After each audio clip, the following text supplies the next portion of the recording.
ಪ್ರಿಯ ವೀಕ್ಷಕರೇ, ಎಲ್ಲರಿಗೂ ಕೂಡ ನಮಸ್ಕಾರ. ಇದು ಕಲ್ಯಾಣ ಕರ್ನಾಟಕ ಕನ್ನಡಿ ಸುದ್ದಿ ವಾಹಿನಿ. ನಾನು ನಿಮ್ಮ ಐಮಿಗೌಡ. ಇಂದು ವಿಜಯನಗರ ಜಿಲ್ಲೆ ಹೂವಿನಡಗಲಿ ಪಟ್ಟಣದ ತಾಲೂಕು ವ್ಯವಸಾಯ ಉತ್ಪನ್ನ ಮಾರಾಟ ಸಹಕಾರ ಸಂಘಕ್ಕೆ ಚುನಾವಣೆ ಜರುಗಿತು. ಸಹಕಾರ ಸಂಘದ ನಿರ್ದೇಶಕರ ಆಯ್ಕೆಗಾಗಿ ನಡೆದಂತಹ ಚುನಾವಣೆಯಲ್ಲಿ ಬಿಜೆಪಿ ಬೆಂಬಲಿತ ಅಭ್ಯರ್ಥಿಗಳು ಹಾಗೂ ಕಾಂಗ್ರೆಸ್ ಬೆಂಬಲಿತ ಅಭ್ಯರ್ಥಿಗಳು, ಯಾವುದೇ ಪಕ್ಷದ ಬೆಂಬಲವಿಲ್ಲದೆ ನಿಂತಿರುವಂತಹ ಅಭ್ಯರ್ಥಿಗಳು ಕೂಡ ಸ್ಪರ್ಧೆ ಮಾಡುವುದರ ಮೂಲಕ ಚುನಾವಣೆಗೆ ಮತದಾನ ಜರುಗಿತು.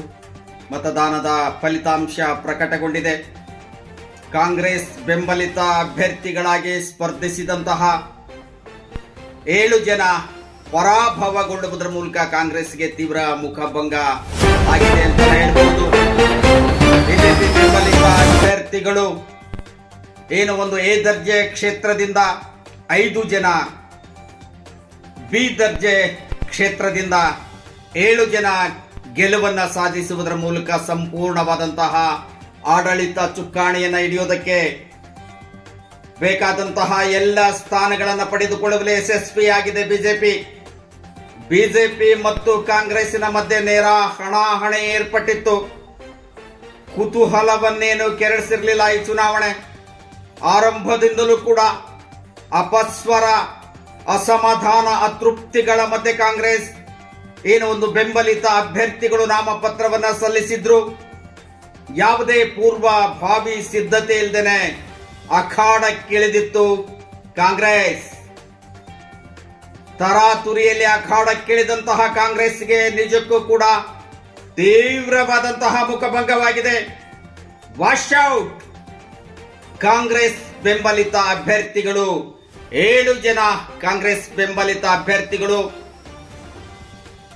ಸೋಲುವುದರ ಮೂಲಕ ಕಾಂಗ್ರೆಸ್ಗೆ ಅತ್ಯಂತ ಹಿನ್ನಡೆಯಾಗಿದೆ.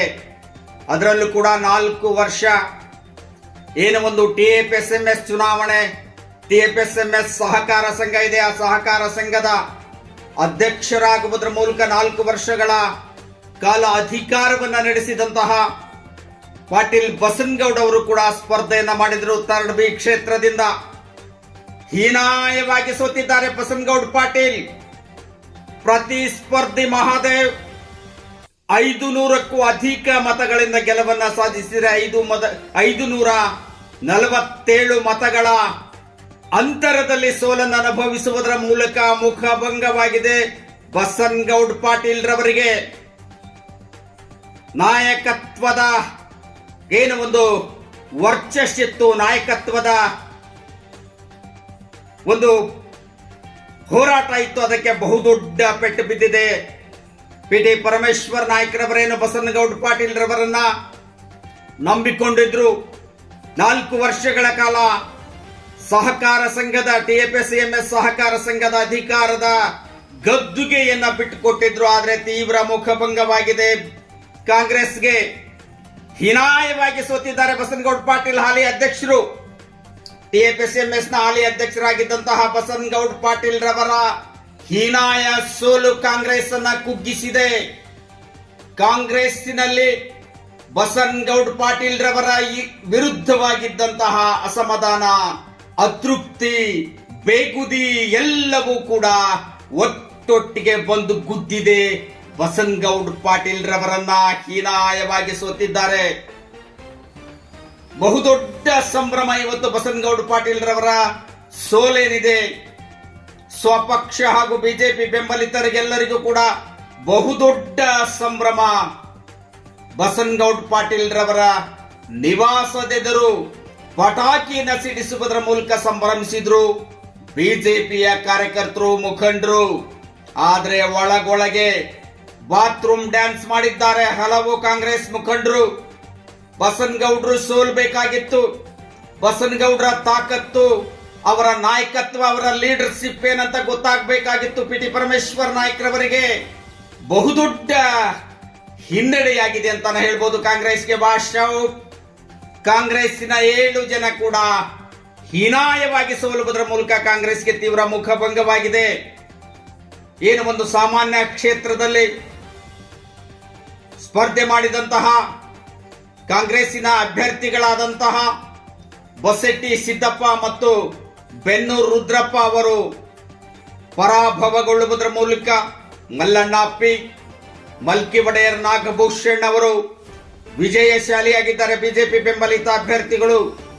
ಅದೇ ರೀತಿಯಾಗಿ ಏನು ಒಂದು ಮಹಿಳಾ ಕ್ಷೇತ್ರದಿಂದ ಸ್ಪರ್ಧೆ ಮಾಡಿದಂತಹ ಎಂ ಸಂಧ್ಯಾ ಸುರೇಶ್, ಸುಮಾ ಹಣ್ಣಿ ಶಶಿಧರ್ ಇವರು ಕೂಡ ಅತ್ಯಂತ ಪ್ರಚಂಡ ಬಹುಮತದಿಂದ ಗೆಲುವನ್ನು ಸಾಧಿಸಿದ್ದಾರೆ. ಹಿಂದುಳಿದ ವರ್ಗದ ಕ್ಷೇತ್ರಕ್ಕೆ ಸ್ಪರ್ಧೆ ಮಾಡಿದಂತಹ ಹಕ್ಕಂಡಿ ಮಹಾದೇವ್ ಕೂಡ ಬಹುದೊಡ್ಡ ಲೀಡ್ ನಲ್ಲಿ ಗೆದ್ದಿದ್ದಾರೆ. ಬಸನಗೌಡ್ರವರನ್ನ ಪರಾಭವಗೊಳಿಸುವುದರ ಮೂಲಕ 2A ಕ್ಷೇತ್ರಕ್ಕೆ ಸ್ಪರ್ಧೆ ಮಾಡಿದಂತಹ ಬಿರೇಶ್, SC ಕ್ಷೇತ್ರಕ್ಕೆ ಸ್ಪರ್ಧೆ ಮಾಡಿದಂತಹ ಎಲ್ ಚಂದ್ರನಾಯ್ಕ್ ಎಲ್ಲರೂ ಕೂಡ ಗೆಲುವಿನ ನಗೆ ಬೀರಿದ್ದಾರೆ. ಏನು ಒಂದು ಬಿ ದರ್ಜೆ ಕ್ಷೇತ್ರದಲ್ಲಿ ಸ್ಪರ್ಧೆ ಮಾಡಿದಂತಹ ಬಿಜೆಪಿ ಬೆಂಬಲಿತ ಅಭ್ಯರ್ಥಿಗಳು 7ಕ್ಕೆ 7 ಜಯ ಗಳಿಸುವುದರ ಮೂಲಕ ಕಾಂಗ್ರೆಸ್ಗೆ ತುಂಬಾ ಹಿನ್ನಡೆಯಾಗಿದೆ. ಪಿಟಿ ಪರಮೇಶ್ವರ್ ನಾಯ್ಕರವರು ತಮ್ಮ ಮಗನ ಮದುವೆಯ ನಿಶ್ಚಯದ ಸಂದರ್ಭದಲ್ಲಿ ಬಹಳಷ್ಟು ಬ್ಯುಸಿಯಾಗಿರುವುದರಿಂದ ಚುನಾವಣೆಯ ಕಡೆಗೆ ಗಮನ ಹರಿಸಲಿಲ್ಲ. ಅದು ಕೂಡ ಒಂದು ಬಹಳಷ್ಟು ಹಿನ್ನಡೆಯನ್ನುಂಟು ಮಾಡಿತು ಕಾಂಗ್ರೆಸ್ಸಿನ ಬೆಂಬಲಿತ ಅಭ್ಯರ್ಥಿಗಳಿಗೆ. ಅದೇ ರೀತಿಯಾಗಿ ಏನೋ ಒಂದು 18 ಸಹಕಾರ ಸಂಘಗಳಿಂದ ಪ್ರತಿನಿಧಿಗಳಾಗಿ ಆಯ್ಕೆಯಾಗಿ TFSMS ಸಹಕಾರ ಸಂಘಕ್ಕೆ ಬಂದಿದ್ದಂತಹ 12 ಜನ ಪ್ರತಿನಿಧಿಗಳಲ್ಲಿ 5 ಜನ ಸ್ಪರ್ಧೆ ಮಾಡಿದ್ರು. 5 ಜನ ಏನು ಕಾಂಗ್ರೆಸ್ನಿಂದ ಸ್ಪರ್ಧೆ ಮಾಡಿದ್ರು, ಅವರು ಆಟಕ್ಕುಂಟು ಲೆಕ್ಕಕ್ಕಿಲ್ಲ ಎನ್ನುವಂತಾಗಿ ಹೋಯಿತು. ಬಿಜೆಪಿ ಬೆಂಬಲಿತರಾಗಿ ಸ್ಪರ್ಧೆ ಮಾಡಿದಂತಹ Kariyallappanavar Manjunath, Rajashekhar Gowda, M Napoleon, Ningappa Bennur, BM Veeraiah ಇವರು ಜಯವನ್ನ ಸಾಧಿಸುವುದರ ಮೂಲಕ ಒಟ್ಟು 7, 5, 12 ಸ್ಥಾನಗಳಲ್ಲಿ ಬಿಜೆಪಿ ವಿಜಯದ ನಗೆ ಬೀರಿದೆ. ಕಾಂಗ್ರೆಸ್ಸಿನ ಏನು ಬಸ್ಸೆಟ್ಟಿ ಸಿದ್ದಪ್ಪ, ಬೆನ್ನೂರು ರುದ್ರಪ್ಪ, ಕನವಳ್ಳಿ ನಾಗರತ್ನ, HM ಶಾಂತ, ET ಹನ್ಮೇಶ್, ನಾಗರಾಜ್ ನಾಯ್ಕ್ ಸೋಲುವುದರ ಮೂಲಕ ಕಾಂಗ್ರೆಸ್ಗೆ ತೀವ್ರ ಮುಖಭಂಗ ಆಗಿದೆ ಅಂತಾನೆ ಹೇಳ್ಬೋದು. ಕಾಂಗ್ರೆಸ್ 10 ವರ್ಷಗಳ ಕಾಲ ಈ ಒಂದು TFSMS ನ ಅಧಿಕಾರವನ್ನು ಹಿಡಿದಿತ್ತು. 10 ವರ್ಷಗಳಲ್ಲಿ 4 ವರ್ಷಗಳ ಕಾಲ ಅಧ್ಯಕ್ಷರಾಗಿ ಅಧಿಕಾರವನ್ನು ನಡೆಸಿದ್ರು ಪಾಟೀಲ್ ಬಸನಗೌಡ ಅವರು. ಬಸನಗೌಡ್ರವರ ವಿರುದ್ಧ ಬಹಳಷ್ಟು ಅಸಮಾಧಾನವಿತ್ತು, ಅಂತೂ ಸೋಲಿನ ರುಚಿಯನ್ನು ಕಂಡಿದ್ದಾರೆ ಪಾಟೀಲ್ ಬಸನಗೌಡ ಅವರು. ಕಾಂಗ್ರೆಸ್ಗೆ ತೀವ್ರ ಮುಖಭಂಗ. ಕೃಷ್ಣನಾಯ್ಕ್ ಅವರ ಕಾರ್ಯತಂತ್ರ ಸಫಲಗೊಂಡಿದೆ. ಶಾಸಕರಾದಂತಹ ಕೃಷ್ಣನಾಯ್ಕ್ ಅವರು ಮುಂಜಾಗ್ರತಾ ಕ್ರಮವಾಗಿ ಎಲ್ಲ ಪೂರ್ವಭಾವಿ ಸಿದ್ಧತೆಗಳನ್ನು ಮಾಡಿಕೊಳ್ಳುವುದರ ಮೂಲಕ ಚುನಾವಣಾ ಕಣಕ್ಕಿಳಿದಿದ್ರು. ಮಂಡಲ ಅಧ್ಯಕ್ಷರಾದಂತಹ ಮಲ್ಲಿಕಾರ್ಜುನ್ ಪೂಜಾರ್ ಅವರು ಅವತ್ತೇನು ನಾಮಪತ್ರವನ್ನು ಸಲ್ಲಿಸಿದ್ರು. ಬಿಜೆಪಿ ಬೆಂಬಲಿತ ಅಭ್ಯರ್ಥಿಗಳು ಅವತ್ತೇ ಒಂದು ಭವಿಷ್ಯವನ್ನು ನುಡಿದಿದ್ರು.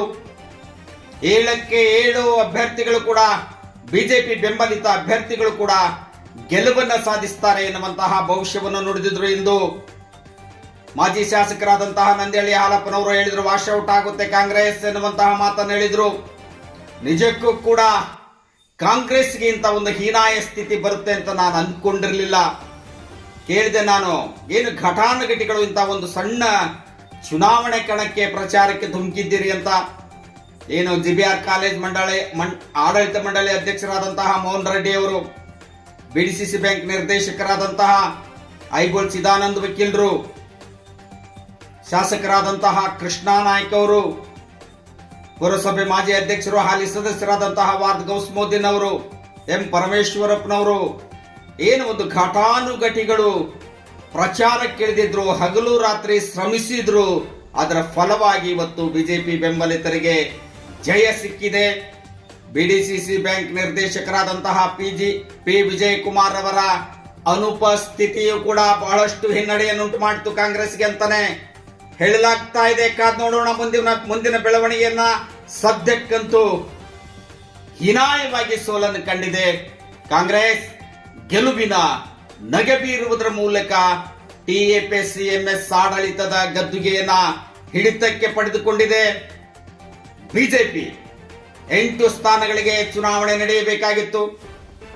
ಎಸ್ಟಿ ಏನು ಒಂದು ಕ್ಷೇತ್ರ ಇತ್ತು, ಪರಿಶಿಷ್ಟ ಪಂಗಡದ ಕ್ಷೇತ್ರಕ್ಕೆ ಟಿ ಮಹಾಂತೇಶ್ ಅವರು ಅವಿರೋಧವಾಗಿ ಆಯ್ಕೆಗೊಳ್ಳುವುದರ ಮೂಲಕ 7 ಸ್ಥಾನಕ್ಕೆ ಚುನಾವಣೆ ಜರುಗಿತು. ಒಟ್ಟಿನಲ್ಲಿ ಕಾಂಗ್ರೆಸ್ನಲ್ಲೇನೋ ಸರಿ ಇಲ್ಲ ಅಂತ ಹೇಳೋದಾದ್ರೆ ಏನೋ ಸರಿ ಇಲ್ಲ ಅಂತ ಹೇಳೋದಲ್ಲ, ಎಲ್ಲವೂ ಸರಿ ಇಲ್ಲ ಅಂತಾನೆ ಹೇಳಬೇಕು. ಬಹಳಷ್ಟು ಬುದ್ಧಿ ಕಲಿಬೇಕಾಗಿದೆ ಕಾಂಗ್ರೆಸ್, ಪಾಠ ಕಲಿಬೇಕಾಗಿದೆ ಕಾಂಗ್ರೆಸ್. ಬಹಳಷ್ಟು ಬೇಸತ್ತಿದ್ದಾರೆ ಕಾರ್ಯಕರ್ತರು, ಎಚ್ಚರಗೊಳ್ಳಬೇಕಾಗಿದೆ ಕಾಂಗ್ರೆಸ್.